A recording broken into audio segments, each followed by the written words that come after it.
Welcome back to another episode of the Tech Talks Daily podcast. I'm your host, Neil C. Hughes, and today we have an especially timely discussion that will unroll the complicated layers of the AI Act debate, because this topic has been in the limelight recently, especially here in the UK, following the Foreign Secretary James Cleverly's thought-provoking remarks about AI at the United Nations. So to help me navigate these waters, I've got two distinguished guests from Venafi joining me. First of all is friend of the show, Kevin Bocek. He's been on the show before. He serves as the VP of Ecosystems and Community at Venafi, and he's going to be giving us fresh insights into a concept that could revolutionise our approach to AI security. It's an AI-based kill switch.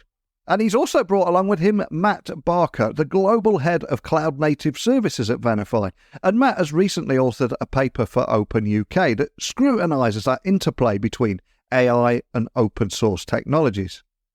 And he'll also help us understand the potential ramifications of the EU Cyber Resilient Act on innovation here in Europe, and also what the UK can learn from it too. Together, we're aiming to offer a multifaceted viewpoint, aiming to enrich your understanding of this current AI Act debate and its intersection with national and global security, open source innovation, ethical implications of AI deployment. So many big talking points around this, but enough from me. Buckle up and hold on tight, because no matter where you're listening in the world, I'm going to beam your ears all the way to the UK, where you can join me, Kevin, and Matt in conversation about all this, and a few surprises thrown in for good measure too. So first of all, Kevin, a massive warm welcome back to the show. For anyone that missed our previous conversation, can you just remind everyone listening with a little about who you are and what you do? Yeah. So Kevin Bocek, I help out with technology, ecosystem, and community at Venafi, and focused all on the world of machine identity management. Excellent. Well, a warm welcome back. And you bought company this time. Matt, can you tell everyone listening a little about who you are and what you do too? My name's Matt Barker. I am the co-founder of JetStack, which was acquired by Venafi a few years ago. I met Kevin when he sent me a cold email saying he liked the look of the open source project that we created, which was one called Cert Manager. And we built a blossoming relationship, which ultimately ended up as joining Venafi. I now run cloud native services, so global cloud native services, which technically means I'm responsible for making sure that our customers get the best value out of Kubernetes, but also we're a stalwart, and we really help to guide and build the Cert Manager community out, which is obviously still our open source project, albeit we donated it to the CNCF. Awesome. Well, there's so much I want to talk with you both about today, but just to set the scene for our conversation, can you expand on the concept of an identity-based AI kill switch? Sounds incredibly sinister, but can you tell me about that, how viable it is, and also what challenge we might encounter with it? Cool. Well, so when we think about it, there are really two, entities, actors out there in the world on the internet. It's humans and machines, and as humans, we all have identities. It's something, I think, we talked about last time, like Aristotle proved that one out a couple thousand years ago. If we exist, we've got an identity. Well, machines exist too.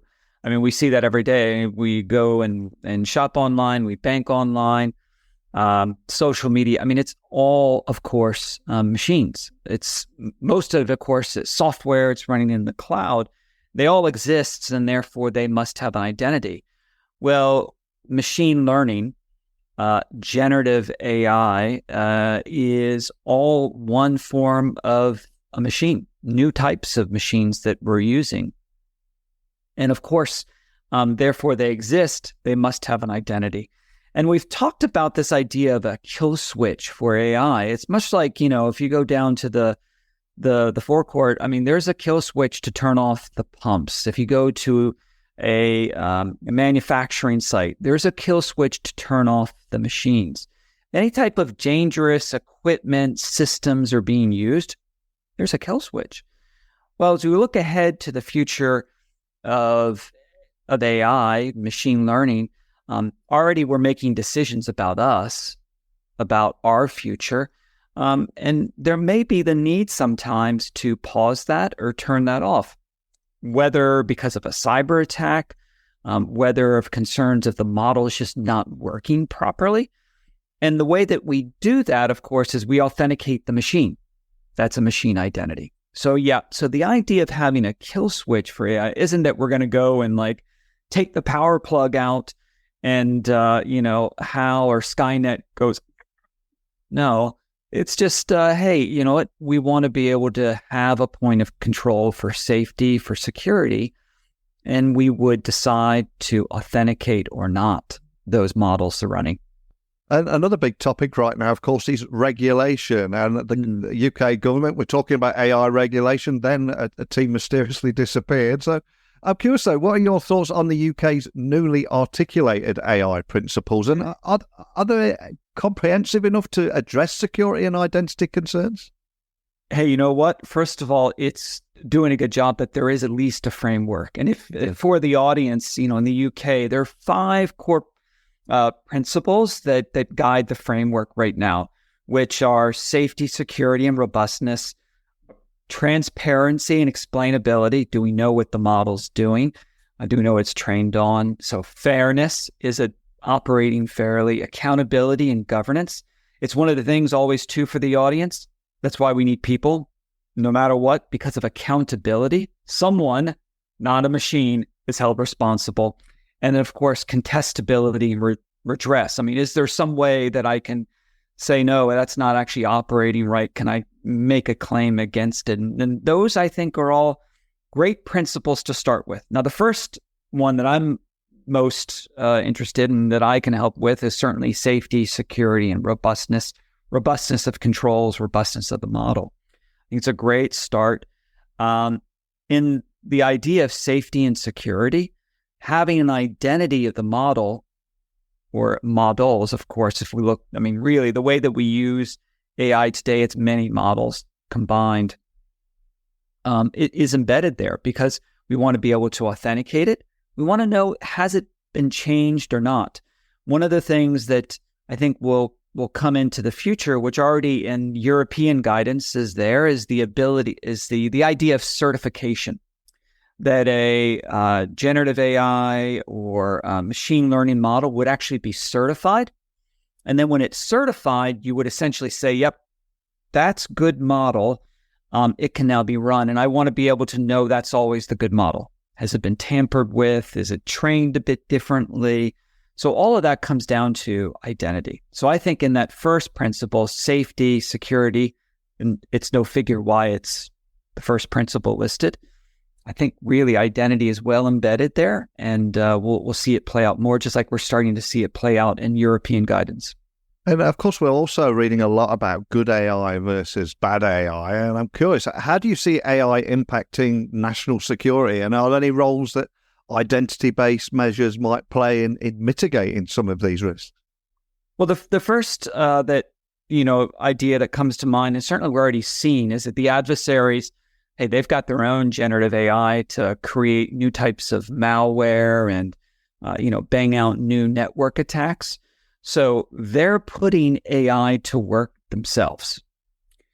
That's the first set of risk, which also, if I should just say too, that's the reason also why the idea of controlling AI research or AI progress would be foolish, because our adversaries don't play by those rules. Same thing, I think we may have talked about before about the 1990s crypto wars. That wasn't a war fought with weapons, but it was a war fought over code and what encryption would be allowed to get out of, say, for example, the US or UK.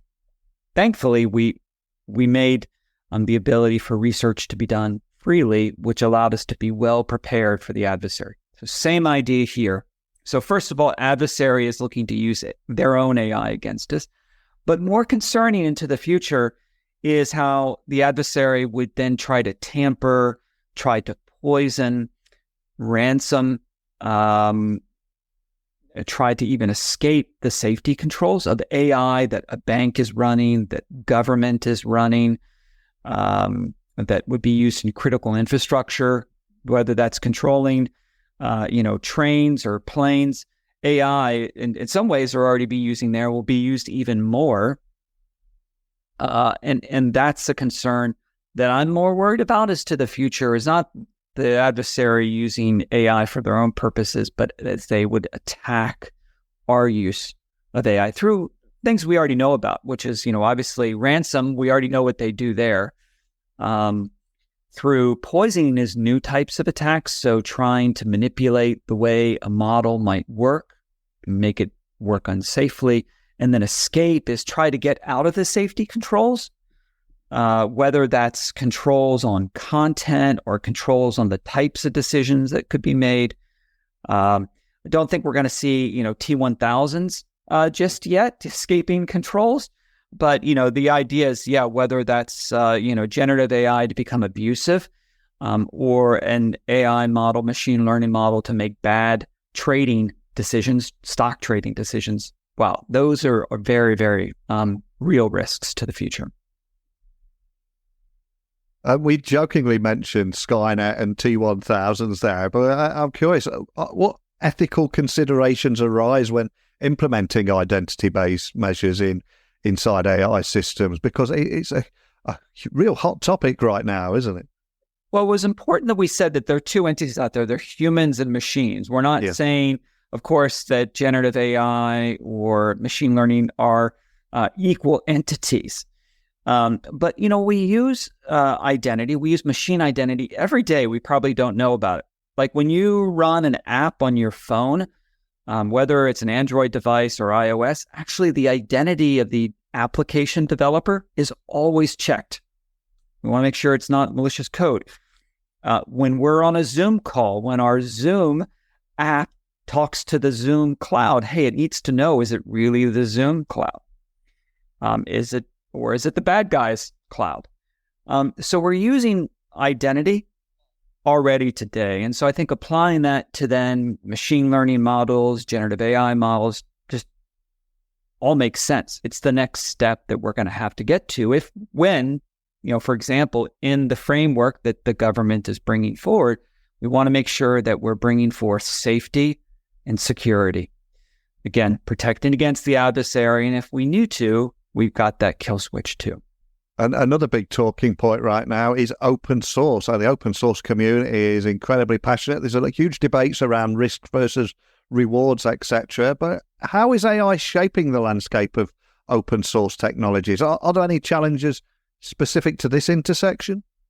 From an open source perspective and AI, more research, more innovation, more community development is only for the betterment of society. Again, I talked about the crypto wars of the 1990s, which prove that open thought, open sharing of code and collaboration is all for the better. Whether that's at academic institutions, whether you think about Linux being developed on the weekend at home, or again, commercial organizations developing open source, collaborating with all those different parties. That's all really important.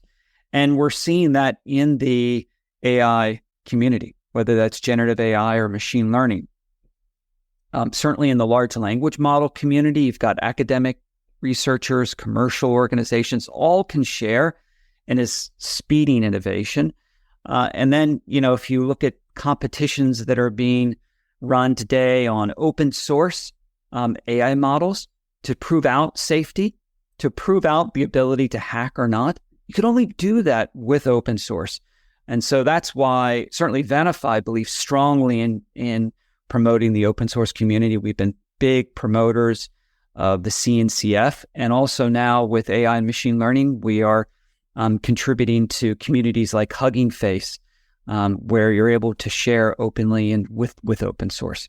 Matt, though, of course, is a proven example of the benefit here in the UK of a really rich and diverse open source community and how that benefits everyone. Yeah, thanks, Kevin. Just to build on what you're saying and come back to your original question, Neil, you asked how AI is shaping the landscape of open source technologies.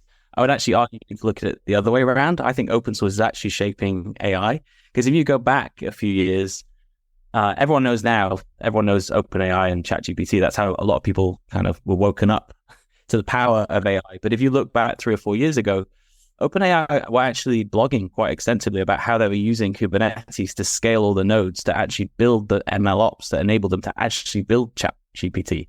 So I would argue that ChatGPT wouldn't exist if it wasn't for existing open source technologies that enabled that those models to get all of the power and scalability and compute that they needed to be able to actually make them more efficient. So I'd say that's the first thing. The second thing I would say is that most people right now engage through these models they're often proprietary. So ChatGPT is proprietary. So the ones that are best known, the Amazon ones, the Google ones, and so on and so forth.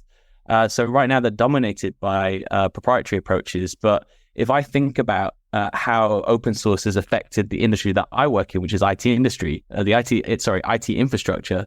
If you think about sort of 20 years ago, you didn't really have much choice. You had Microsoft stack, you had an Oracle database, and it took people like Canonical that I work for and Red Hat and others to actually almost give people a choice around their operating system. So open source became more and more powerful. It became much more of a driver for innovation. It became much better at doing what it did, to the point now where the number one used operating system in the cloud is an open source Linux operating system. I believe the same thing will happen with open source models.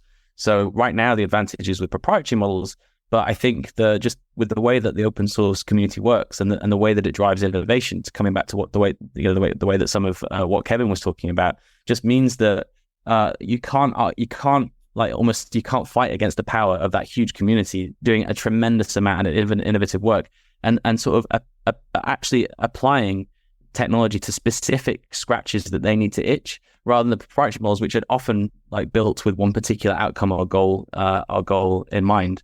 And what's proven that, I would say, is that, and yes, it was somewhat by mistake in the fact that Facebook inadvertently leaked the Llama code base and all the weightings for that. Within a matter of months, the open source community had already replicated more than 90% of OpenAI's or ChatGPT's capabilities.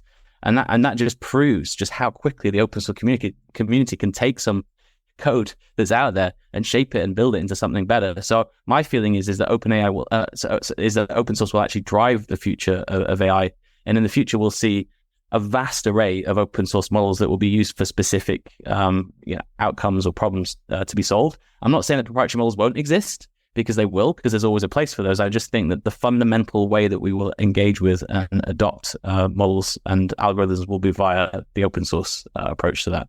Yeah, completely agree with you, Matt. And ChatGPT, which did blindside a lot of people this year, I think many people have referred to it as the iPhone moment, but I would argue against that and say it's more of the App Store moment. And ChatGPT, to bring it to life and all the things that OpenAI are doing, is the open source community and people building those plugins. It's the plugins that's going to come to life in 2024, I would imagine. Right?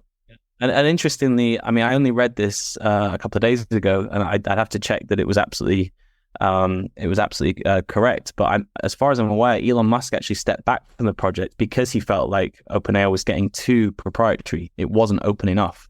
That was one of the things he was saying. I think is the control that it ended up getting from Microsoft and others meant that it wasn't really in line with where he thought it was going. In fact, he argued that he called it OpenAI because he wanted it to be opened, and he felt like it was becoming less open, and therefore he decided to step away from that. Whether that's true or not, people will have to take a look at it and make sure. But that's what I've been reading recently, and that to me was quite an interesting point, that even the original creators of the models wanted it to be open, and it didn't end up going down that route because of the interests of the commercial interests of the very large players that ended up backing it. And I'm curious, are there any other key insights from recent publications that we've seen, like Open UK's State of Open report, that you'd like to highlight today, highlighting especially regarding AI and open source? Because I suspect, well, I know this is a topic that's very close to your heart and very passionate about, but is there anything you'd like to share around that? I think the Open UK do a great job. I obviously have a role in that to help with helping to encourage open source startups in the UK. I think the key thing that came out of that report is that Britain is 100% a key contributor to the world's open source contributions. We are the biggest contributor by country in the EU. I think we have the largest number of GitHub accounts. From my own research of working with Open UK, I can say that we have great skills when it comes to engineering and technology and coding. we're way behind compared to the US when it comes to scaling businesses, commercializing them, productizing them. So I think the UK still has an incredibly strong reliance on the US. Most of my friends who build open source businesses either end up getting acquired by a US business, I can speak for myself as well, or they end up getting funding, or they end up moving to the US. And I think that's something that the Open UK is really trying to change, and they're trying to end up encouraging more knowledge and learning, and sort of really helping to sort of guide that movement to enable more people to work out how to stay in the UK and build businesses here. The other thing that they're spending a lot of time looking at right now is the EU Cyber Resilience Act, which has potentially has a huge impact or possibly a very chilling effect on open source development in the EU, because what's happening is there is some regulation that's going into force. In fact, it was signed in July. We don't know whether it's going to get implemented as part of law, but it effectively puts the liability of people building code so it puts the liability onto the people who are actually writing the code. And in the US, they take a different approach. So the liability is with the person who actually uses the code. So if you're responsible for an open source project in the EU, and you have any commercially aligned outcome from the code you've been building, it technically means that you could end up become liable for that code if there's a vulnerability in it and it ends up being used by an enterprise, and you could be personally liable for that. So it means if you're an open source developer, all of a sudden you have to think very carefully about the code that you're building and whether it's free from vulnerabilities or not. And the other thing the EU is looking to do is actually make sure that code that gets written is actually regulated. So it's actually checked to make sure that it's actually safe before it goes onto GitHub or wherever it is that you end up publishing it, which ends up adding a huge amount of complexity and cost. So if I think about my journey in starting a business to create open source code, I think that the effect of actually being an open source developer and creating an open source company means that the Cybersecurity Act might mean that it would stop me from doing something like that in the future. And that's something that's really, really worrying to most of my friends in the open source community, because it means that it totally changes the way that you think about contributing to delivering and then consuming open source code in the EU. Obviously, the UK is not in the EU. So we have some choices to make and some decisions as to where that we want to go. And I've got to say, at this point, the US has been far more pragmatic in its approach to actually approaching cybersecurity when it comes to open source code. But we're going to have to work out a path and hopefully take advantage of the best of both worlds to sort of forge that path. And possibly, if it does come into law, maybe it means that the UK could become a great sort of home for open source development. Not that it already isn't, but it could actually strengthen our position. And it sounds like we're going to need to get you back on next year to see how that journey evolves. And there's also a lot of talk around emerging technologies over the last few years, everything from AI to IoT to blockchain, etc. But for me, the exciting moment is when all these emerging technologies begin to converge. And if we just take a small aspect of that, how are you seeing AI and cloud-native technologies converging? And what are the implications for security and indeed identity management? Yeah, when it comes to cloud native and AI, actually you can't have today's modern generative AI or machine learning without cloud native technologies. Whether because the models are being trained on multiple clouds, they're being run in ways that you can scale them instantly. That means technology like Kubernetes. If you think about then the way that you're interacting with these large language models, of course, that's all over APIs. So you can't have where we are today, or we're headed to the future with generative AI or machine learning if you don't have cloud native technologies. Again, you think about one of the things that is the challenge today, of course, is accessibility of really powerful GPUs. Well, thanks to cloud native, thanks to multiple cloud providers, you can get access to incredibly powerful GPUs by the minute, by the hour. That's something that you just can't conjure up. And I think too, as we look to the future, thinking also of converging technologies, if we think also ahead to quantum computing. So if you add quantum computing, massively parallel computing that first will be available from the cloud provider. So you take that combined with cloud native, and what that will enable with AI, again, that's just another accelerator. And that's why, cloud native design and the technologies like Kubernetes, like an API first model is so enabling. And yeah, we couldn't be where we are. We're going to get to the future without that thinking. Yeah, I'd echo that as well. Cloud native often means it's built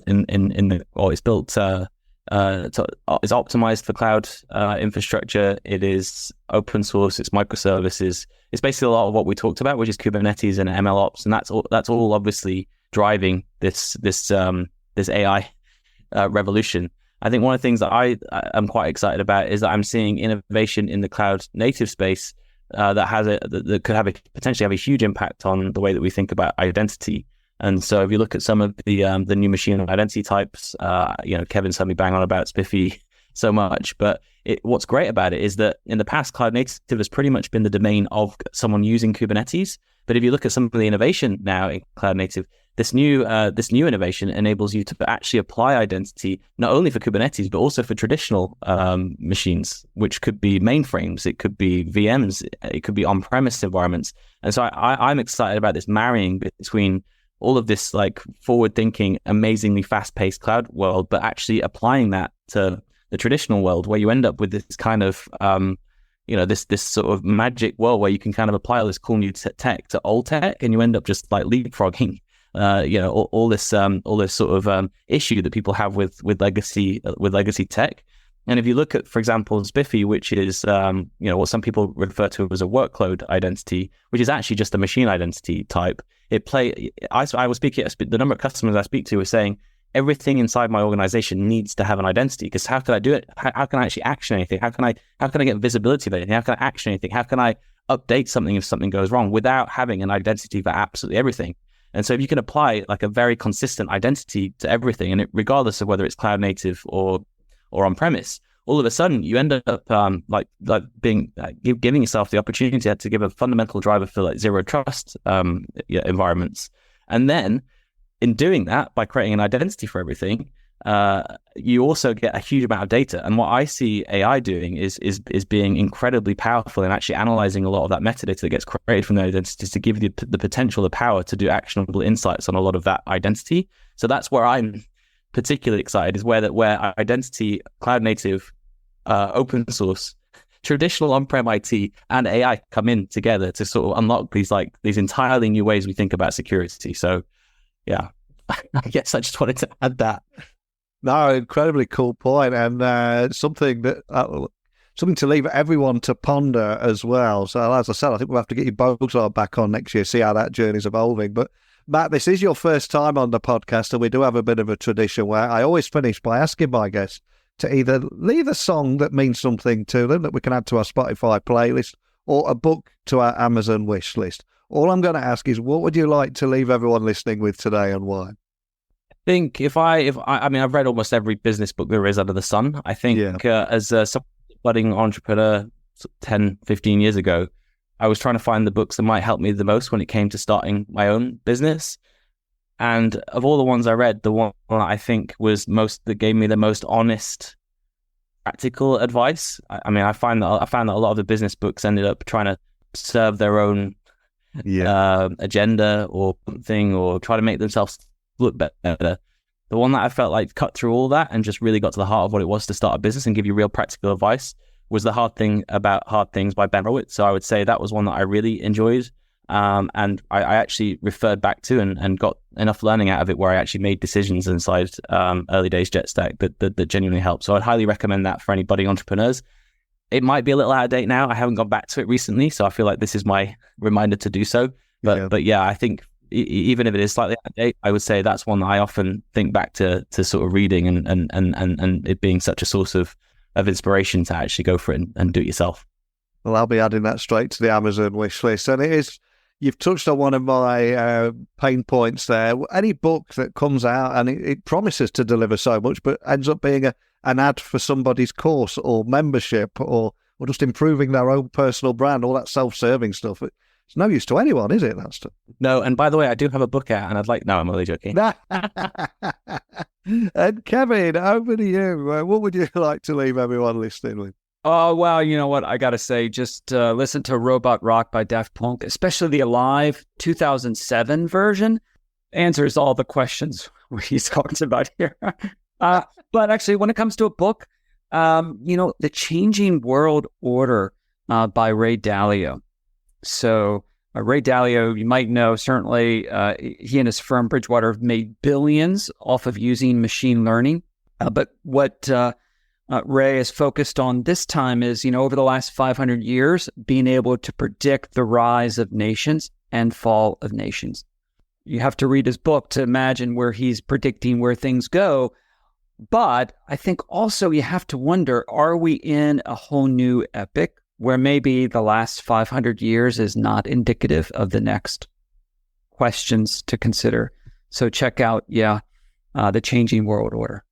Man, Robot Rock and a great book. Man, that's going to take some beating. Right, so I'm going to be checking both of those out. I was just going to say, what Kevin's just triggered in my mind then is the Roman Empire. I don't know if you've ever been asked that question. How often do you think about the Roman Empire? And it turns out that on average, men think about the Roman Empire on average twice a month. I don't know whether you would say the same thing or not. Whereas women don't tend to think about the Roman Empire as much. I've had this debate with my with my close family. But the interesting thing about the book that Kevin just raised is that because I've not read the book, but I've watched a lot of Ray Dalio. Is that the thing that makes me interested in this is that the Roman Empire actually lasted for about 1,200 years. Obviously, the biggest empire, I mean, not that they would refer to themselves as this, which is the US right now, has lasted 300 years. Is the pace of technology and the way that we think about the internet and communication speeding up these empires and making them shorter? Because obviously we had the Roman Empire for 1,200 years, we've had the US for 300 years. Are we going to see more kind of booms and busts in empires, and are they going to be shorter time periods? And I think that's something I'm going to be. Well, I'll probably be dead by then, but it'll be interesting. And I don't know, Matt. I think there was I think in the between there was a British Empire. Maybe I don't know about that, but we don't like to talk about that anymore. I think that's a powerful moment to end on. I'm going to keep a tally now and just make a little mark each time I think about the Roman Empire and get back to you. But Matt, for anyone listening just wanting to find out more information about anything we talked about today, maybe even reach out and ask you a few questions after our conversation today, where would you like to point everyone listening? Yep. So JetStack, like I said, was acquired by Venafi. We're best known for our project that does machine identity management in Kubernetes called Cert Manager. So if you went to the Cert Manager docs, cert-manager.io, that will give you links to the Slack page, the code base on GitHub, the community we have there. There's thousands of people on the Slack channel. We have millions of downloads a day. The community is really vibrant, and it's really driving the machine identity world in the cloud native space. And so I would argue I would tell your listeners to get involved with that. It's a very friendly community. We're always looking for contributions and usage, and all of the team back that up. And I keep on track of who's contributing, and I'm always there to help out if needs be. So yeah, get yourself to certmanager.io. Awesome. And Kevin, anyway, you'd like to put for the developers in the audience, or maybe those inclined to, check out on GitHub and also on Hugging Face, Venafi, just both places, search Venafi. And so check out our projects and get involved, and you'll be able to contact us and other actually smarter engineers too. And we'll add links to that and everything that we've discussed today, including the great songs and books and everything. We covered so much in a short amount of time. And we've also left with quite a few talking points that I think will continue into next year. So it'd be great to get you both back on next year. But more than anything, just thanks for joining me today. Appreciate it. Thanks, Lonnie. See ya. What an incredible conversation that was. A big thank you to both Kevin and Matt for not only sharing their deep expertise and perspectives on this intricate and complex subject, but from the pressing need for an identity-based kill switch in AI systems to the potential pitfalls and lessons that the UK can glean from EU-led regulatory initiatives. Today's discussion for me offered so much more thoughts to ponder, not just now, but next year and where we're heading here. Because I think it's abundantly clear that the landscape of AI governance is not just vast, but it's rapidly evolving. And as we approach the UK's first global summit on AI, It's imperative that these dialogues continue to shed light both on the challenges but also the opportunities that lie ahead. And the fact we also got 2 cracking books and a bit of robot rock thrown in for good measure shows that this doesn't have to be a dull subject. Because technology isn't about just knowing the code or the mechanics, it's about understanding its impacts, its ethics, and its place in the broader social political sphere. But everything we've talked about today impacts each and every one of you listening, no matter where you are in the world. And I'd love to hear your thoughts, your take. Maybe there was something that we missed from the conversation today that you would like to add. Maybe you want to come on here. Maybe you've got a question, whatever it is. Email me now, techblogwriter@outlook.com, Twitter, LinkedIn, Instagram, just @NeilCHughes. Let's keep this conversation going. But it's time for me to dance off into the virtual sunset, listening to some good old-fashioned robot rock. So a big thank you to Kevin for that one, and even bigger thank you to each and every one of you for listening. But until next time, don't be a stranger.